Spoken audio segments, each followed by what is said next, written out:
নমস্কার বন্ধুরা, আজকে তোমাদের জন্য একটি নতুন ভিডিও নিয়ে এসেছি যেখানে এবছর লক্ষ্মীর ভান্ডার সর্বোচ্চ রেকর্ড করলো রাজ্যে। এবছর যে দুয়ারে সরকার ক্যাম্প অনুষ্ঠিত হয়েছিল 24শে জানুয়ারি থেকে 1লা ফেব্রুয়ারি পর্যন্ত, সেখানে সব থেকে বেশি লক্ষ্মীর ভান্ডারের জন্য অ্যাপ্লিকেশন পড়েছে। সেখানে কত কি অ্যাপ্লিকেশন পড়েছে এবং বাকি যে সমস্ত প্রকল্পগুলো রয়েছে, বার্ধক্য ভাতা, বেকার ভাতা, বিধবা ভাতা, এই সমস্ত প্রকল্পের ক্ষেত্রেও কিন্তু অনেক অ্যাপ্লিকেশন জমা পড়েছে। এবং মুখ্যমন্ত্রী মমতা বন্দ্যোপাধ্যায় এর আগের সভা মঞ্চে তিনি কিন্তু বলেই দিয়েছেন যে সমস্ত মহিলারা একবার লক্ষ্মীর ভান্ডার প্রকল্পের ক্ষেত্রে আবেদন করবে তাদের কিন্তু 60 বছর বয়সের পর আর বার্ধক্য ভাতার জন্য আবেদন করতে হবে না। তারা সারা জীবন যতদিন তারা বাঁচবে লক্ষ্মীর ভান্ডার প্রকল্পের টাকা কিন্তু প্রতি মাসে তাদের নিজস্ব ব্যাংক অ্যাকাউন্টে পেতে পারবে। তো তাদের কোনো চিন্তা করার দরকার নেই যে আবার বার্ধক্য ভাতার জন্য আমাকে লাইনে দাঁড়িয়ে অ্যাপ্লিকেশন করতে হবে, তো সেটা আর করতে হচ্ছে না। তো এখানে তোমরা যারা যারা নতুন অ্যাপ্লিকেশন করেছিলে এই দুয়ারে সরকার ক্যাম্পে, তারা কবে থেকে টাকা পাবে এবং ফেব্রুয়ারি মাসের টাকা কবে রিলিজ করবে? ফেব্রুয়ারি মাসের 12 তারিখ কিন্তু রাজ্য বিধানসভার বাজেট অধিবেশন রয়েছে এবং বছর রাজ্য সরকারের শেষ এবং পূর্ণাঙ্গ বাজেট, কারণ 2026 সালে বিধানসভার আবার ভোট রয়েছে। তো দেখার বিষয় যে এবছর মুখ্যমন্ত্রী মমতা বন্দ্যোপাধ্যায় তার জনপ্রিয় প্রকল্প লক্ষ্মীর ভান্ডারের টাকা বৃদ্ধি করেন কিনা। তো আমরা সেই সরাসরি অফিসিয়াল নিউজ বা আপডেটটিতে চলে যাচ্ছি, সেখানে তোমাদের সাথে পুরো বিস্তারিত জানিয়ে দিচ্ছি যে তোমরা কবে এই ফেব্রুয়ারি মাসের টাকা পাবে এবং যারা যারা অ্যাপ্লিকেশন করেছিলে তারাও নতুন করে কবে টাকাটি পেতে পারবে। তো এখানে তোমরা সরাসরি দেখতে পাচ্ছ আমরা সেই নিউজ বা আপডেটটিতে চলে এসেছি। এখানে লিখে দেওয়া রয়েছে দুয়ারে সরকারে 1 কোটি মানুষের ভিড়, আবেদন জমা পড়লো 63 লক্ষেরও বেশি। দুয়ারে সরকার ক্যাম্পে টোটাল 1 কোটি মানুষের ভিড় এবং 63 টোটাল সমস্ত প্রকল্প মিলিয়ে কিন্তু 63 লক্ষেরও বেশি কিন্তু আবেদন জমা পড়েছে এই বছর দুয়ারে সরকার ক্যাম্পে। নবম পর্যায়ে দুয়ারে সরকার শেষ হয়েছে শনিবার অর্থাৎ 1লা ফেব্রুয়ারি। তাতে উপড়ে পড়া ভিড় দেখা গিয়েছে বিভিন্ন শিবিরে। শেষ দিনেও বহু শিবিরে একাধিক প্রকল্পের সুবিধা পেতে আবেদনের জন্য মানুষ ভিড় দেখা গিয়েছে। রাজ্য সরকারের পরিসংখ্যান অনুযায়ী এবারে দুয়ারে সরকারের শিবিরগুলিতে হাজির হয়েছিলেন 1 কোটিরও বেশি মানুষ, যার মধ্যে 63 লক্ষের বেশি মানুষ আবেদন করেছেন এবং 37 লক্ষেরও বেশি আবেদন জমা পড়েছে। রাজ্য সরকারের শ্রম দপ্তরের সামাজিক প্রকল্প শুভ সূচনা এবং বেশি আবেদন জমা পড়েছে।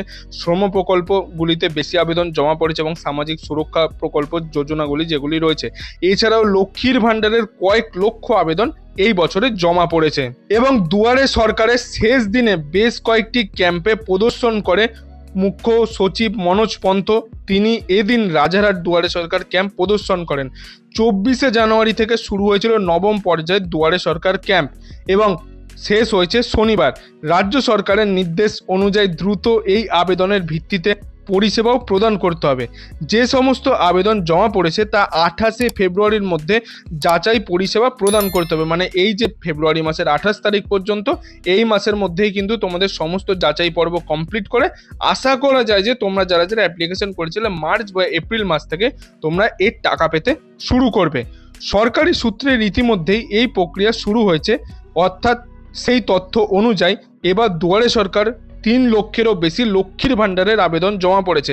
এবারের দুয়ারে সরকার ক্যাম্পে কিন্তু সব থেকে বড় চমক হলো লক্ষ্মীর ভান্ডারের ক্ষেত্রে 3 লক্ষেরও বেশি আবেদন জমা পড়েছে। ইতিমধ্যেই রাজ্যে এই প্রকল্পের সুবিধা পাচ্ছেন 2 কোটি 21 লক্ষ মহিলা।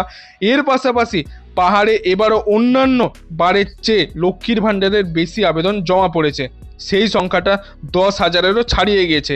এর পাশাপাশি 1 লক্ষের বেশি বার্ধক্য ভাতাও জমা পড়েছে। যারা যারা 60 বছরের ঊর্ধ্বে রয়েছেন সে সমস্ত বার্ধক্য ভাতার জন্য যারা যারা অ্যাপ্লাই করেছিলেন সেটাও কিন্তু 1 লক্ষেরও বেশি বার্ধক্য ভাতা জমা পড়ে গেছে। সরকারি অন্যান্য প্রকল্পের মধ্যে স্বাস্থ্যসাথীতেও জমা পড়েছে 2 লক্ষেরও বেশি এখানে আবেদন জমা পড়েছে। স্বাস্থ্যসাথী প্রকল্পের ক্ষেত্রে অসংগঠিত শ্রমিকের জন্য বিনামূল্যের সামাজিক সুরক্ষা প্রকল্পের ক্ষেত্রে কয়েক লক্ষ আবেদন জমা পড়েছে। এক্ষেত্রে স্বাস্থ্যসাথী প্রকল্পও তোমরা জানো যে জনপ্রিয় প্রকল্প এটা, এক্ষেত্রেও 2 লক্ষেরও বেশি আবেদন জমা পড়ে গেছে। বার্ধক্য ভাতা এবং লক্ষ্মীর ভান্ডারের প্রকল্পের ক্ষেত্রেও সব থেকে বেশি আবেদন জমা পড়েছে। এবারেও দুয়ারে সরকারের ভ্রাম্যমাণ শিবির আয়োজন করা হয়েছিল, সেই সংখ্যাটা হলো টোটাল 67%। এর মাধ্যমে প্রত্যন্ত এলাকায় সুবিধা পৌঁছে দেওয়া হয়েছে প্রতিটি মানুষের কাছে।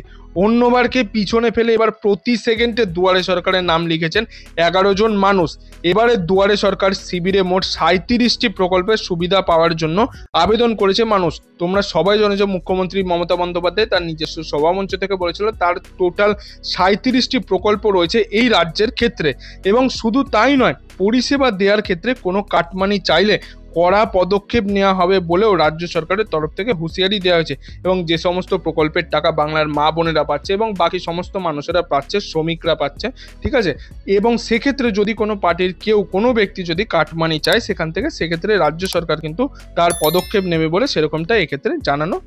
লক্ষ্মীর ভান্ডারের এই ফেব্রুয়ারি মাসের টাকা কবে পাবে? এই ফেব্রুয়ারি মাসের টাকা কিন্তু 5 থেকে 6 তারিখের মধ্যে তোমাদের এই টাকা রিলিজ করা হবে এবং সেটা আস্তে আস্তে হয়তো 7-8 তারিখে তোমাদের ব্যাংক অ্যাকাউন্টে ক্রেডিট হয়ে যাবে, বা 6-7 তারিখের মধ্যে তোমাদের ব্যাংক অ্যাকাউন্টে সেই লক্ষ্মীর ভান্ডারের টাকা ফেব্রুয়ারি মাসের ক্ষেত্রে তোমরা পেয়ে যাবে। এবং অনেকেই জিজ্ঞাসা করছিলে বার্ধক্য ভাতা কেন পাচ্ছি না, অনেকে ডবল করে অ্যাপ্লিকেশন করছে। তো বার্ধক্য ভাতার টাকা এখনো ছাড়া হয়নি, পোর্টাল বন্ধ থাকার কারণে এখন পোর্টাল খুলে দেওয়া হয়েছে। তো সেক্ষেত্রে তোমরা বার্ধক্য ভাতার টাকাও পরবর্তীতে আস্তে আস্তে পেয়ে যাবে, সেটা নিয়ে কোনো চিন্তার কারণে ডবল ভাবে তোমাদের আর অ্যাপ্লিকেশন করে জমা দিতে হবে না। তো বার্ধক্য ভাতার টাকাও কিন্তু তোমরা ধীরে ধীরে পেতে পারবে। তো বন্ধুরা, এই ছিল আজকের কিছু আপডেট। এই আপডেটটি যদি আপনার ভালো লাগে তাহলে একটি লাইক করে দেবেন, বন্ধু বান্ধব সবার মধ্যে শেয়ার করবেন, তারাও যাতে অবশ্যই জানতে পারে তারা কবে টাকা পাবে, কবে থেকে এই টাকা পেতে তারা শুরু করবে। এবং আপনি যদি আমার চ্যানেল নতুন দর্শক হয়ে থাকেন তাহলে চ্যানেলটি অবশ্যই সাবস্ক্রাইব করে পাশের বেল আইকনটি অল করে দেবেন এরকম গুরুত্বপূর্ণ আপডেটগুলি পাওয়ার জন্য।